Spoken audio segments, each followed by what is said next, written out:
Hier, je vous ai parlé de l'espéranto, qui est une langue neutre permettant une communication efficace entre personnes de langues maternelles différentes. Mais comment l'appliquer au niveau des instances dirigeantes européennes, en particulier au niveau du Parlement européen? Le parti politique Europe Démocratie Espéranto a été créé dans ce but, pour permettre une vraie discussion entre les députés pour qu'ils puissent prendre des décisions politiques efficaces. C'est un parti qui existe dans différents pays européens, qui bien sûr a comme langue de travail l'espéranto et qui vise une meilleure politique. On peut se poser la question, pourquoi est-il nécessaire que les députés communiquent efficacement entre eux? Il faut imaginer que leur travail habituel est de discuter des subventions aux étudiants, de prévoir la commercialisation des courgettes, et tout ceci nécessite un vocabulaire précis avec des phrases ayant des nuances suffisamment variées. D'habitude, dans une langue étrangère, quand on commence à ne pas comprendre une phrase, on est complètement perdu.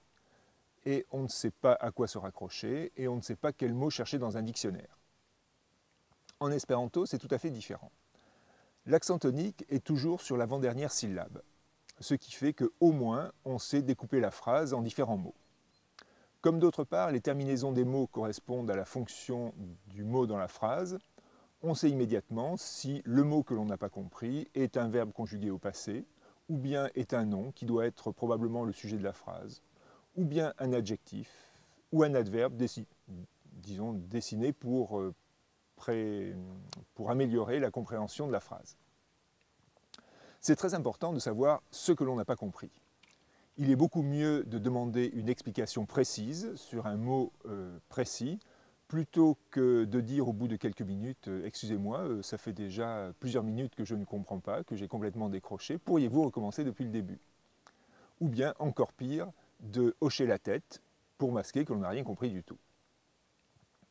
C'est pourquoi même les députés qui, au départ, ne sont pas espérantophones, pourront rapidement tirer parti de cette langue. En quelques semaines, entre les élections et le début du travail parlementaire, ils pourront apprendre suffisamment d'espéranto pour pouvoir discuter efficacement avec leurs collègues, de faire une vraie politique de droite ou de faire une vraie politique de gauche en fonction de leur sensibilité politique, plutôt que de suivre sans discuter les propositions de la Commission. Pour cela, il n'y a qu'une décision à prendre, une simple décision.